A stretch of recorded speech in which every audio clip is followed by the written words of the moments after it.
Que el Señor les bendiga. Sean bienvenidos a este culto de oración. Esperamos que el tiempo de oración y peticiones haya sido de bendición y ahora queremos venir con el consejo de la palabra de Dios.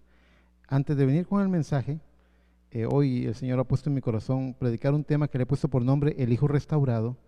Quisiera entonar un canto para entrar en el espíritu de la unción.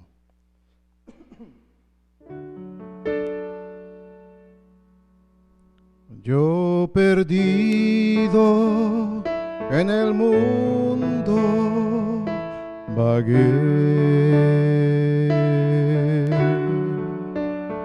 sin saber dónde iría a terminar,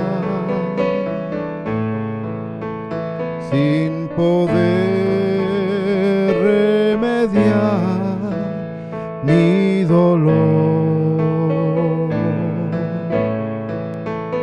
porque a Dios nunca quise buscar,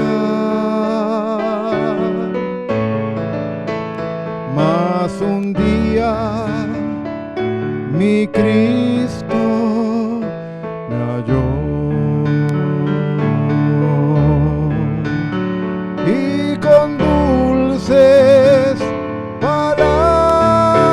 Palabras me habló, comprendí que yo estaba perdido, oh sí, y que Cristo era mi Salvador. La riqueza que el mundo me dio, amargura en mi alma dejó,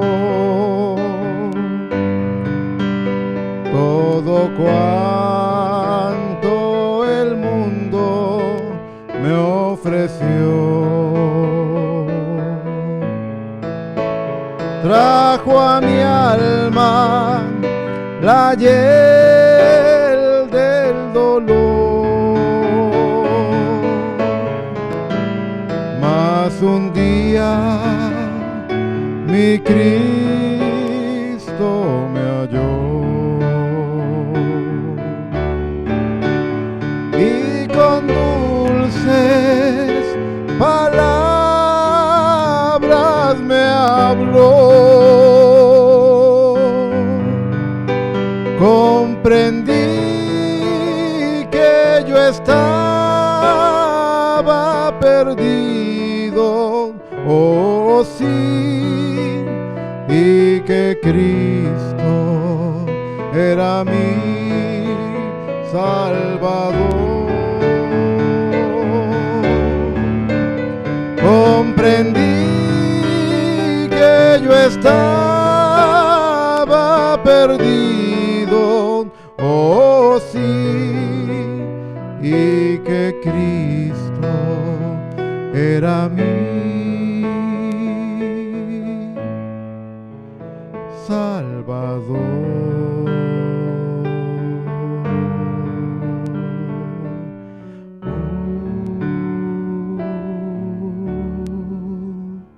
Aleluya.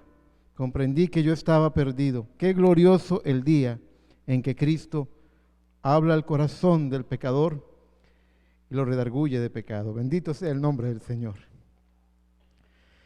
En esta miércoles quisiera compartir con ustedes un mensaje que lleva por nombre El Hijo Restaurado, y para ello voy a leerles lo que dice la palabra del Señor. En esta noche nuestro texto está en Primera de Corintios, en el capítulo 15, en los versos 20 al 22. Dice así la palabra del Señor. Mas ahora Cristo ha resucitado de los muertos, primicias de los que durmieron es hecho. Porque por cuanto la muerte entró por un hombre, también por un hombre la resurrección de los muertos. Y fíjese lo que dice el verso 22.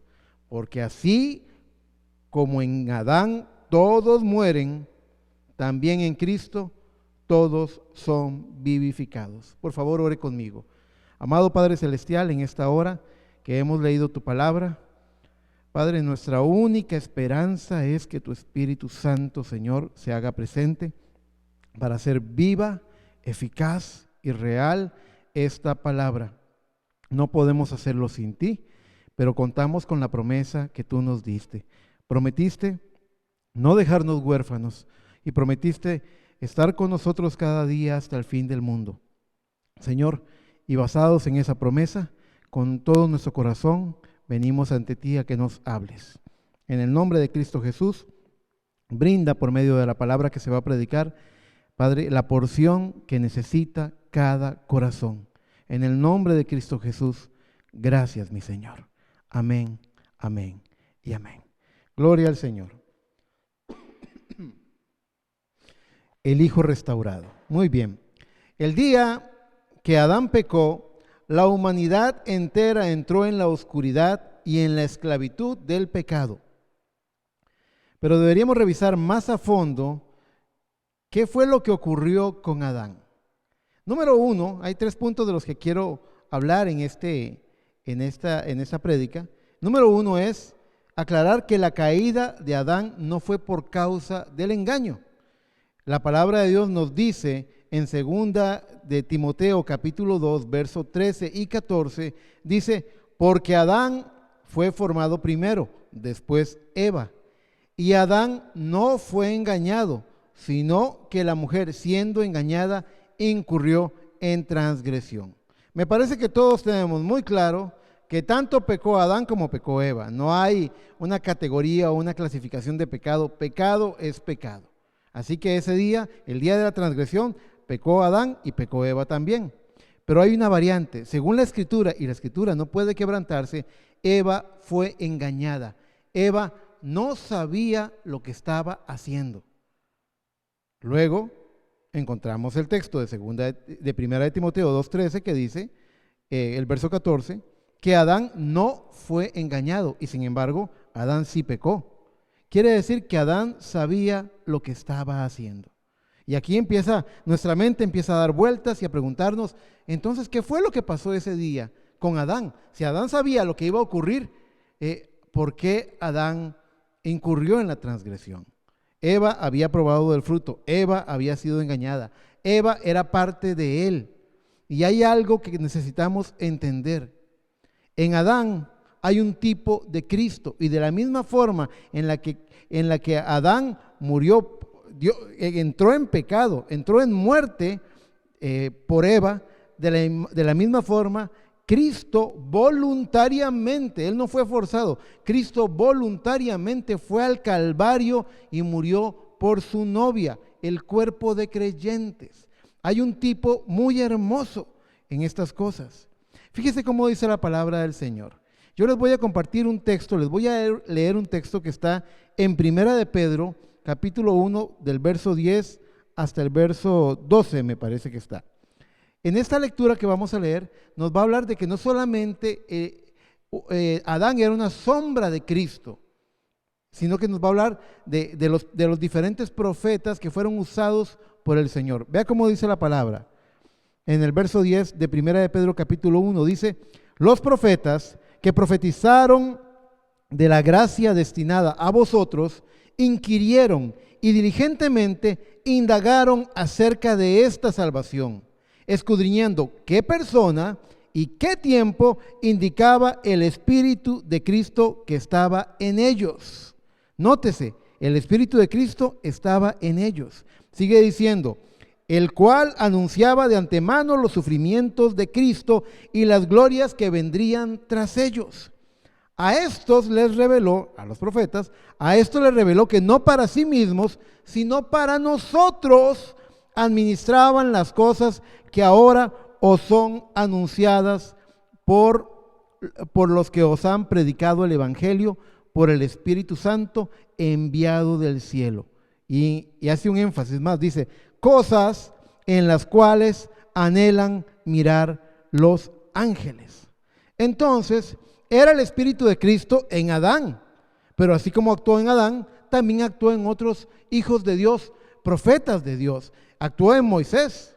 Usted puede encontrar en el Pentateuco cierto pasaje donde Dios pierde la paciencia y dice: hazte a un lado, Moisés, que los voy a destruir en un momento, en un instante. Y Moisés se para en la brecha, se para entre el juicio de Dios y este pueblo rebelde de Israel. Se para y dice: pero primero me matas a mí.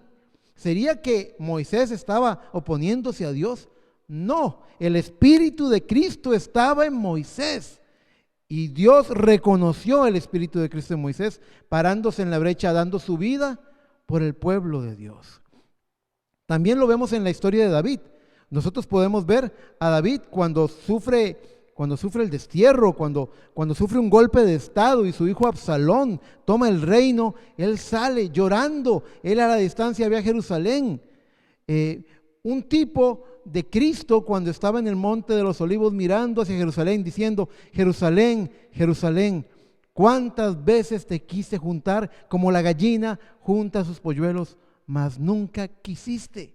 Era el Espíritu de Cristo en él también, cuando en el Salmo 22 dijo: contar puedo todos mis huesos. Siempre me gusta entrar, los invito a que hagamos un viaje al tiempo y que vayamos a la cámara a la cámara real donde está el rey David con su escribano, y él le dice: escriba, anota, voy a declamar un salmo del Señor. Y él empieza a decir: contar puedo todos mis huesos. Y el escriba no podía entender a qué se refería. Sobre mis ropas echaron suertes. Todo lo que dice el Salmo 22 está hablando de las aflicciones del siervo de Dios, del Cristo. Pero era el Espíritu de Cristo en David hablando esa palabra. ¿Y qué del profeta José? José, amado por su padre, rechazado y odiado por sus hermanos. ¿Qué dice la palabra del Señor sobre Cristo? A lo suyo vino. El amado del Padre declara la palabra que el Espíritu dijo con voz audible: este es mi Hijo amado en quien tengo complacencia. Pero ¿qué dice la palabra de Dios? A lo suyo vino, mas los suyos no le recibieron. El mismo tipo era el Espíritu de Cristo en José, vendido por 20 piezas de plata. Imagínense, Cristo fue vendido por 30. Imagínense también cómo usted puede ver que cuando fue acusado injustamente y fue llevado a prisión, José, estando en prisión, lo juntan con dos hombres, el jefe de coperos y el jefe de panaderos. El uno se salva y el otro se pierde. Cuando Cristo es arrestado y es llevado al Calvario, va con dos hombres, los ladrones. El uno se salva y el otro se pierde. Usted ve que cuando José interpreta el sueño de Faraón, nos damos cuenta de que le has puesto anillo real, le has puesto ropaje real, le has dado el carro de Faraón, y la orden es que cuando José transite por las calles de Egipto, la trompeta iba a sonar y todo mundo debía arrodillarse delante de José. ¿No es eso un hermoso tipo de lo que dice la palabra de Dios? Que toda rodilla se doblará y toda lengua confesará que Jesucristo es el Señor. Era el Espíritu de Cristo en los hijos de Dios. Ahora, cada uno de estos hijos tuvo una medida del Espíritu de Cristo, una porción del Espíritu de Cristo, del unigénito Hijo de Dios, manifestándose y revelando un misterio que serían las buenas nuevas, entre paréntesis, el Evangelio de la novia del tiempo del fin, cosas que, como leímos, los ángeles desean mirar. Cuando la novia está predicando el Evangelio, los ángeles del cielo están viendo el desarrollo de un misterio, el develar de un misterio. Esa es la primera cosa de la que quería hablar, que lo que vemos en Adán es que él no fue engañado, sino que él sabía lo que estaba haciendo, pero él murió por ella, al igual que Cristo murió por ella. ¿Por qué?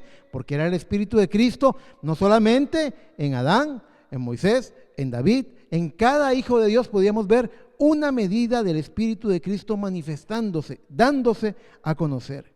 La segunda cosa de la que quiero hablarles es de la consecuencia de esa caída. Dice la palabra de Dios en Génesis 3:17, dice la palabra de Dios: Y al hombre dijo: por cuanto obedeciste a la voz de tu mujer y comiste del árbol que te mandé diciendo, no comerás de él, maldita será la tierra por tu causa.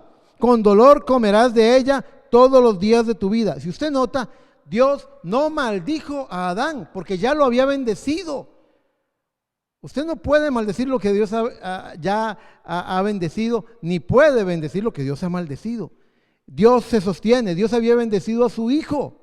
Pero ahora encontramos que el reino que está, el dominio que está bajo el Hijo, ha caído en maldición por la falta del Hijo, por la transgresión del Hijo. Maldita será la tierra por tu causa, con dolor comerás de ella todos los días de tu vida. Espinos y cardos te dará la tierra y comerás del pan con el sudor de tu frente. Ahí vino el castigo, ahí vino las consecuencias, entró muerte. La palabra de Dios tiene diferentes formas de hablar de ella. Habla de corrupción. Cuando habla de muerte, por ejemplo, es citada como corrupción, es citada como vanidad, lo que es pasajero, lo que va a tener un fin. Y para ello, también quiero leerles el texto de Romanos 8, 19 al 21, que dice: porque el anhelo ardiente de la creación es el aguardar la manifestación de los hijos de Dios. ¿Por qué? Dice: porque la creación fue sujetada a vanidad. ¿Cuándo? Bajo la maldición, aquel día en Génesis 3. Fue sujetada a vanidad, no por su propia voluntad, sino por causa del que la sujetó en esperanza. Hay algo que está aguardando. Dice el verso 21, porque también la creación misma será libertada de la esclavitud de corrupción a la libertad gloriosa de los hijos de Dios. Sigue diciendo en los versos 22, hago ese alto para que usted pueda ver cómo hay una relación directa entre Génesis 3:17 y Romanos 8:19. Cuando la creación fue sujeta a vanidad, fue aquel día en la maldición, cuando Dios castigó la consecuencia, esa fue la consecuencia de la caída por el pecado del hombre. Pero sigue diciendo en el verso 22, porque sabemos que toda la creación gime a una, y aún está con dolores de parto hasta ahora. Y no solo ella, sino que también nosotros mismos, que tenemos las primicias del Espíritu, nosotros también gemimos dentro de nosotros mismos, esperando la adopción, la redención de nuestro cuerpo. Respecto a esta redención, ese es el tercer punto del que quiero hablarles en esta prédica, respecto a la redención de nuestro cuerpo. Fíjese que la palabra de Dios, que el mensajero, que el profeta de Dios, para los que quieran saber de dónde estoy tomando mis notas, usted puede ir a escuchar un mensaje predicado en el año 61 llamado Abraham restaurado. Y él está hablando ahí de la restauración, de la redención del cuerpo. Y entonces empieza a hablar está hablando de Abraham. Y cita Génesis 18, les voy a leer una pequeña cita de Génesis 18. Dice en verso 10, entonces dijo, de cierto volveré a ti, y según el tiempo de la vida, he aquí Sara tu mujer tendrá un hijo. Y Sara escuchaba a la puerta de la tienda que estaba detrás de él. Y Abraham y Sara eran viejos, de edad avanzada, y a Sara le había cesado ya la costumbre de las mujeres. Se rió pues Sara entre sí diciendo, después que he envejecido, ¿tendré deleite siendo también mi señor ya viejo? Note las características. Usted ya conoce la historia, muchos la han leído. El Señor dijo, ¿por qué se ha reído Sara? ¿Existe alguna cosa imposible para Dios? Y ella dijo, no me he reído. Y el Señor la reprendió y le dijo, sí, te has reído. Pero el punto que yo quiero establecer en la lectura es que, como dice tan claramente Génesis 18, 10 al 12, que ellos ya eran ancianos, que sus cuerpos ya habían envejecido. Posiblemente la matriz de Sara ya se había secado. Posiblemente los ovarios de Sara se habían convertido como en semillitas como ver semillitas de chile o semillitas de manzana. Se habían secado. Pero establezco claramente que en Génesis 18 ellos ya sus cuerpos habían decaído, estaban envejeciendo, estaban cercanos a la muerte, porque les traigo una nueva lectura que está en Génesis 20. 2 capítulos después, cuando ellos deberían estar aún más ancianos, Dice la palabra del Señor en el verso 1 de Génesis 20. De allí partió Abraham a la tierra del Negev y acampó en Cades y Shur y habitó como forastero en Gerar. Y dijo Abraham de Sara su mujer: es mi hermana. Y Abimelech, rey de Gerar, envió y tomó a Sara. Ahora, ustedes tal vez no conozcan esta historia, pero permítame decirles que la palabra del Señor cuenta que aquella noche, antes de que el rey Abimelech durmiera con Sara, Dios se le apareció a él y le dijo: hombre muerto eres, porque ella es mujer de profeta. Y que Abimelech dijo: Señor, con integridad de corazón he hecho esto. ¿No me ha dicho él mismo, ella es mi hermana? Y dice que el Señor le dijo: yo sé que con rectitud de corazón has actuado y por eso te avisé, para que no murieras. Ahora ve y devuélvesela y pídele a él que ore por ti, porque es profeta de Dios. Solamente a él lo voy a escuchar. Bendito sea el nombre del Señor. Pero lo que quiero establecer es una comparación entre Génesis 18 y Génesis 20. Encontramos en Génesis 18 a un Abraham y a una Sara envejecidos, secos, cercanos a la muerte. Y ahora, 2 capítulos después, encontramos que el rey Abimelech, vemos un misterio que se está desarrollando.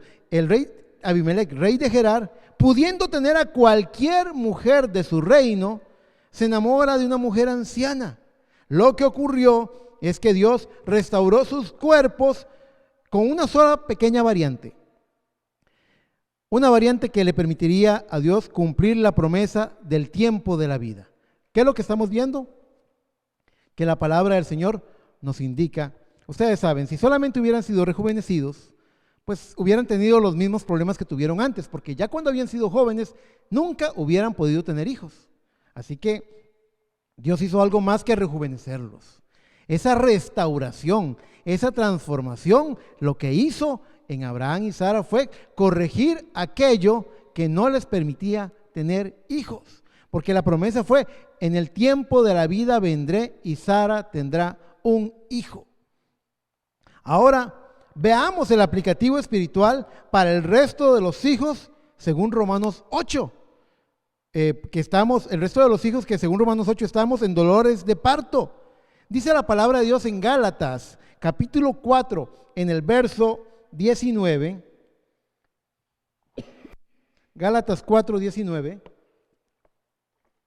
Dice: hijitos míos, por quienes vuelvo a sufrir dolores de parto. Voy a repetirlo. Gálatas 4, 19 dice: hijitos míos, por quienes vuelvo a sufrir dolores de parto.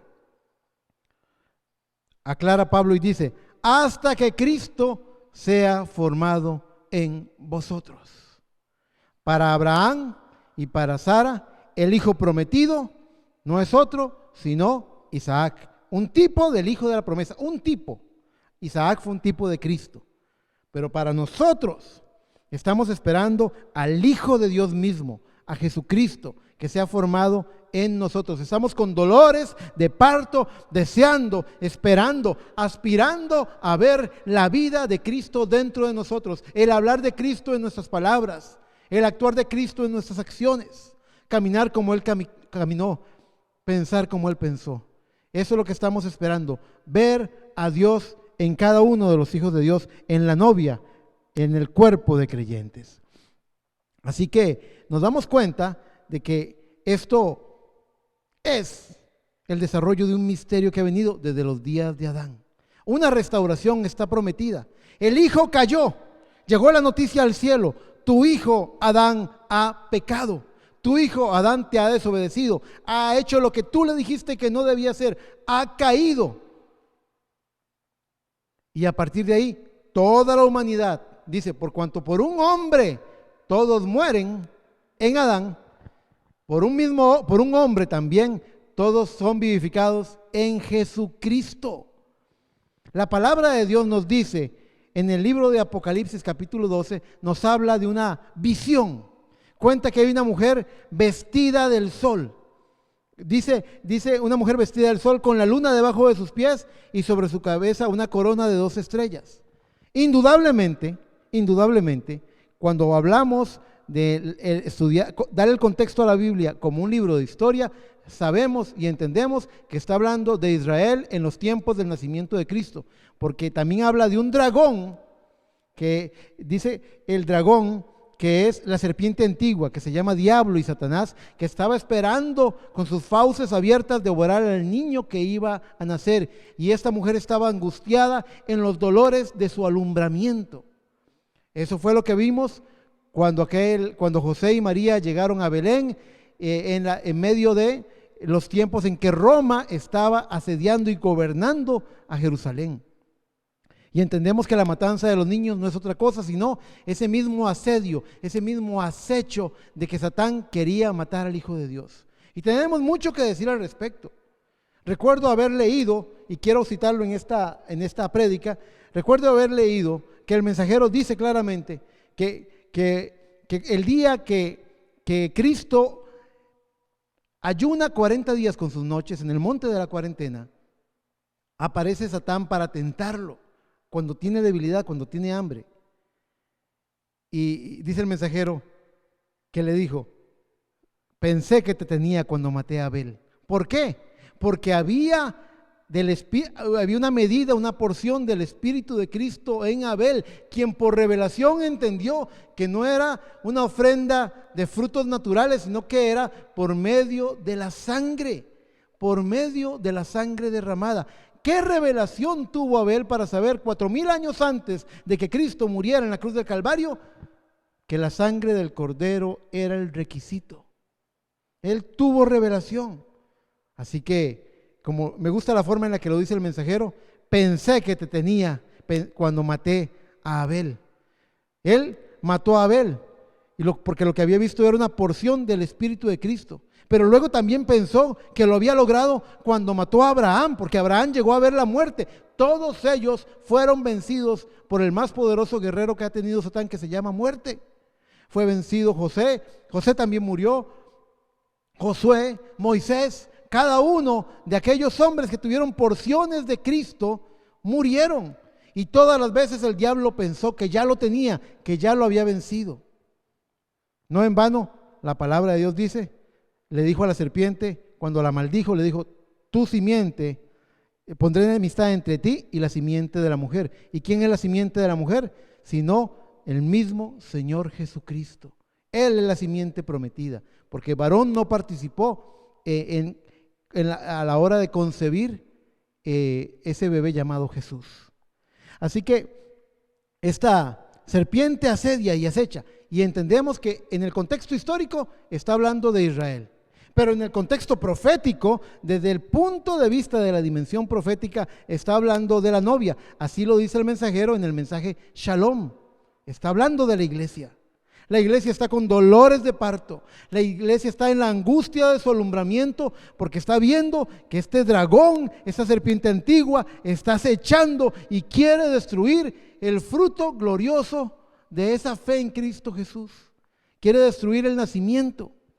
Pero les quiero leer esa porción. Dice, lo que quiero leerles es que en el verso, en Apocalipsis 12:5, dice la palabra de Dios: y ella dio a luz un hijo varón que regirá con vara de hierro a todas las naciones, y su hijo fue arrebatado para Dios y para su trono.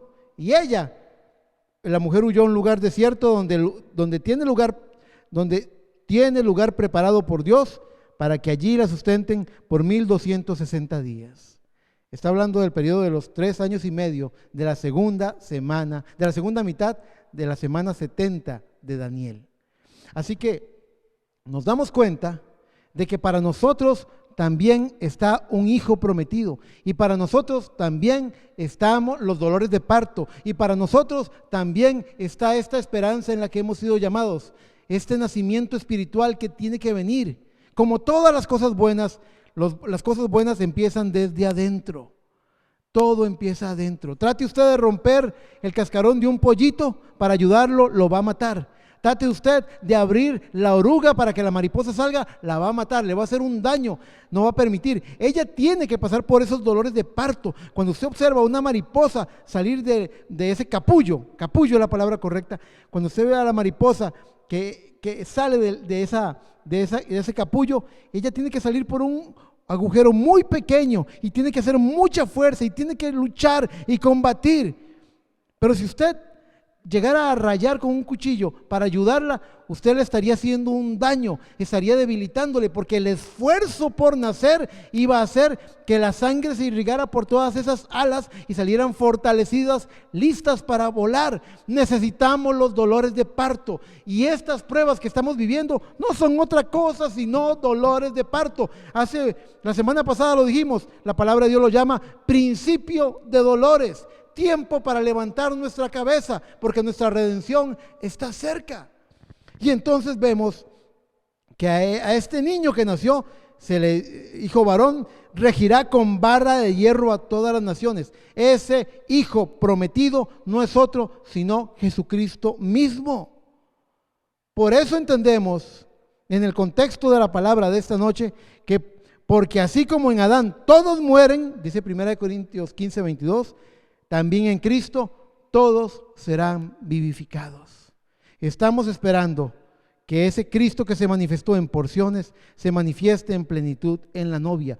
Tenemos que dar a luz a Jesucristo en nuestras vidas, que el Señor nos dé la fuerza para poder hacerlo.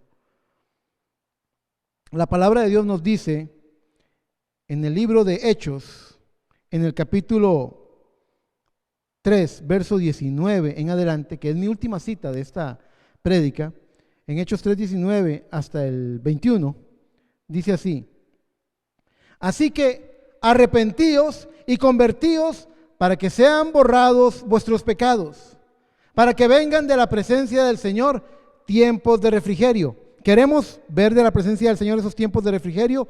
Arrepiéntase de lo malo, vuélvase al Señor. Y dice el verso 20: y Él envíe a Jesucristo, que os fue antes anunciado, a quien de cierto es necesario que el cielo reciba hasta que los tiempos de la restauración de todas las cosas, de que habló Dios por boca de sus santos profetas que han sido desde tiempo antiguo. Mis hermanos, ha sido prometida la restauración de todas las cosas por medio del reinado eterno de nuestro Señor Jesucristo. Ya tenemos buenas nuevas que estamos anunciando. Primero, a mediados del siglo XX, Dios envió un mensajero con un mensaje, y ese mensaje tenía el trabajo de restaurar la palabra a la posición original conforme a la revelación. Para eso fue enviado el mensaje. Luego vemos el propósito del mensajero, que era volver los corazones, restaurar la fe de los hijos, volver los corazones de los hijos a la fe de los padres, como creyó la iglesia primitiva, como creyó la iglesia aquel día cuando recibieron el fuego de lo alto en Hechos 2, en el aposento alto. Restauración de la palabra, restauración de la fe y la restauración del reino. Uno de los mensajes más extraordinarios que predicó el hermano William Branham fue el mensaje Jesucristo es el misterio de Dios revelado. Y él habla ahí del triple propósito. Y muchas veces yo he hecho el énfasis de que uno de esos tres propósitos era tener la preeminencia. Pero estamos hablando hoy del propósito final, la restauración del reino, cuando todas las cosas serán restauradas. Voy a leer mi nota. A Abraham y a Sara les fue dicho que en el tiempo de la vida recibirían al hijo de la promesa. Y en el desarrollo de esa promesa ocurrió una transformación. Nosotros también, hijos de Dios, en el tiempo de la vida daremos a luz a Cristo, primero en el vientre del corazón, para luego verlo manifestarse en la transformación literal de nuestros cuerpos. La creación que está gimiendo será libertada, nosotros seremos transformados y el reino del Hijo nos será restaurado en nuestras vidas, como lo oramos cuando leemos la famosa oración del Padre Nuestro: vénganos tu reino, que tu dominio, que tu gobierno, que tu Santo Espíritu tome control de nuestras vidas, que vivamos la vida de Dios nuevamente, aquella vida, que sea restaurada aquella vida que se perdió en el compañerismo antes de la caída. El mensaje lo llamé el Hijo restaurado, no porque Cristo tenga que ser restaurado. La posición del reino en nosotros tiene que ser restaurada. Pero también nosotros que estamos todavía escribiendo el libro de los Hechos. Usted sabe que el libro de los Hechos es un libro del Nuevo Testamento que no dice amén. No ha terminado, porque no son los hechos de los apóstoles. Ha sido mal entendido, ha sido mal llamado. No se trata del libro de los Hechos de los apóstoles. Se trata del libro de los hechos del Espíritu Santo en la iglesia. Y el Espíritu Santo todavía sigue obrando en este tiempo del fin, sigue actuando en su iglesia con mayor luz, con mayor poder debe ser ahora. Cristo dijo en San Juan 14:12: el que en mí cree, las obras que yo hago, él hará, y mayores que éstas hará. Y no estaba diciendo mayores en calidad, porque ¿qué puede haber algo, qué puede ser mayor que levantar a un hombre de la muerte? Pero sí en cantidad, porque antes la plenitud de Dios estaba en Cristo, pero ahora la plenitud de Dios, pero ahora todo lo que estaba en Cristo se vació en la iglesia. Vaya y lea el capítulo 1 del libro de Efesios al final, y usted va a ver cómo dice que la plenitud de Dios está ahora en su iglesia, y que puso a sus enemigos bajo sus pies. El reino de Dios se está acercando a nosotros. Bendito sea el nombre del Señor. Pero les decía, nosotros, los que estamos continuando con el libro de los Hechos, en este Nuevo Testamento, nosotros que estamos peleando esta batalla en los tiempos del fin, nosotros también caímos en pecado, porque somos hijos de Adán, porque nacimos con el pecado original. La palabra de Dios dice, en maldad fui formado y en iniquidad me concibió mi madre. Nacemos con una naturaleza pecaminosa. Por eso es tan importante que nazcamos de nuevo con la naturaleza de Dios. Pero por medio de Adán todos morimos. Quiere decir que por medio de Adán recibimos esa herencia en nuestros genes, en nuestra vida. Nacemos con el pecado, nacemos hablando mentira. Pero luego oímos la voz del Evangelio, como estábamos cantando ahora. Comprendí que estaba perdido. Comprendí que estaba perdido y que Cristo era mi Salvador. Yo recuerdo ese día, lo recuerdo como si fuera hoy. Recuerdo que lo mejor que me pudo haber pasado fue haber escuchado esa voz. Tocó mi corazón, tocó mi vida y nunca más pude ser el mismo. Y no soy el mismo de aquel día. No soy quien debo ser, pero definitivamente no soy lo que antes era, porque vamos de gloria en gloria y de victoria en victoria. Debemos seguir, no podemos retroceder, hermanos, hermanas, tenemos que seguir adelante, tenemos que seguir marchando. Cada día tenemos que parecernos más a la vida de Cristo.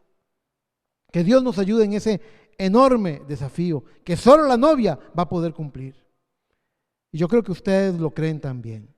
Pero lo que trato de decirles es que veníamos, nos habíamos alejado, estábamos alejados del reino.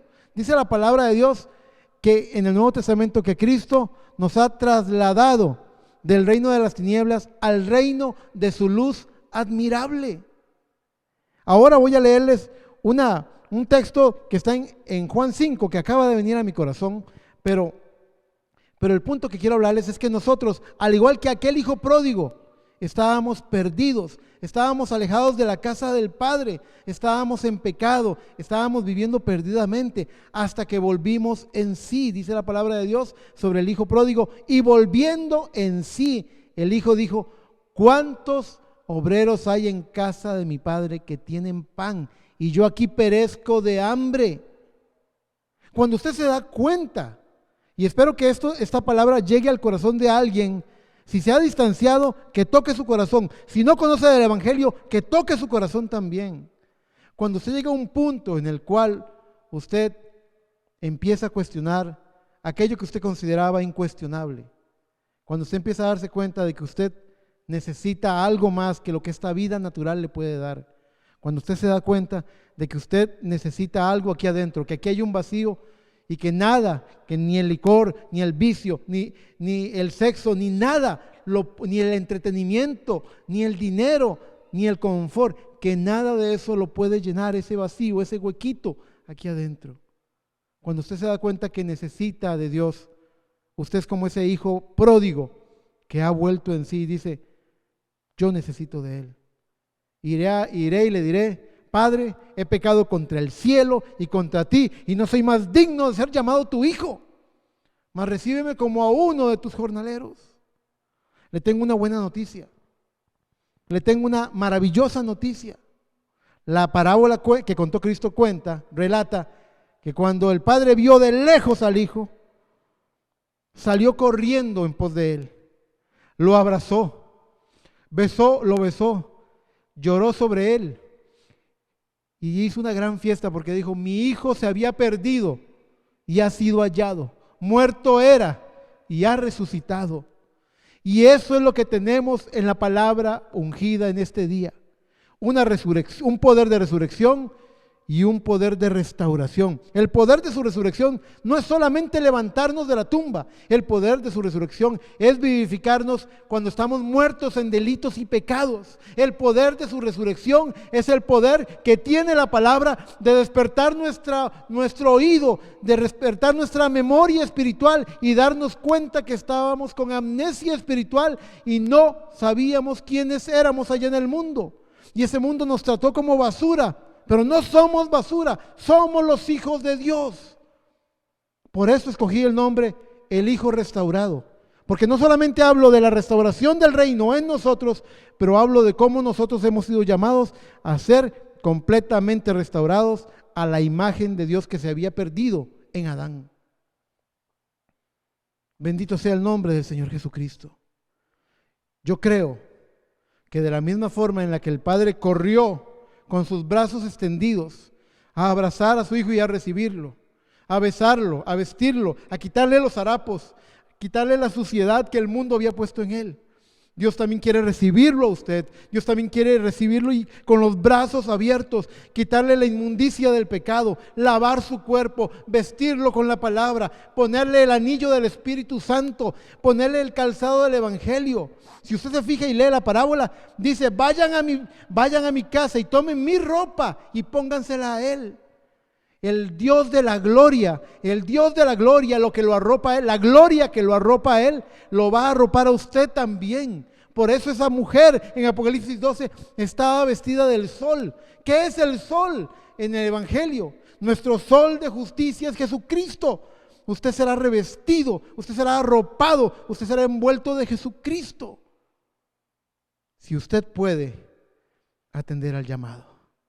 Yo espero en mi corazón que el mensaje lo ayude a entender que desde Adán y en Adán todos morimos y todos estamos perdidos, porque no hay justo ni siquiera uno, pero en Jesucristo hemos sido restaurados. ¿Quiénes? ¿Toda la humanidad? No toda la humanidad. Aquel que creyere.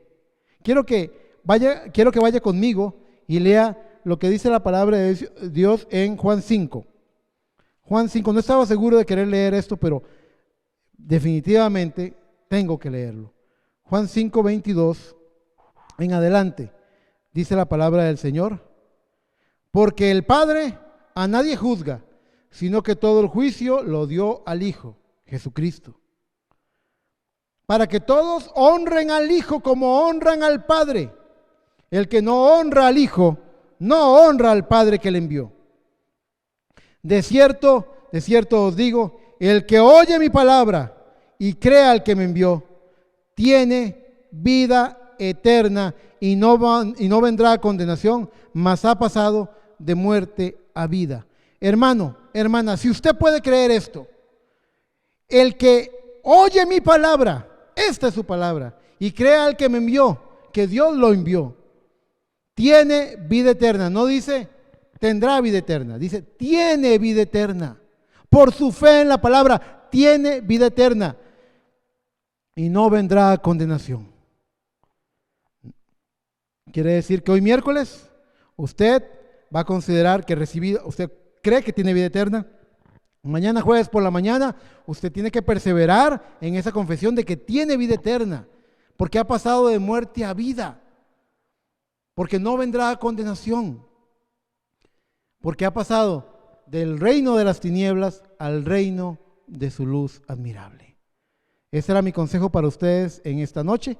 Espero que el Señor los bendiga, espero que la palabra los nutra, que el Señor los bendiga y que el Espíritu Santo, que la paloma de los cielos haga nido en ese altar familiar que ustedes tienen. Dios les bendiga y hasta la próxima.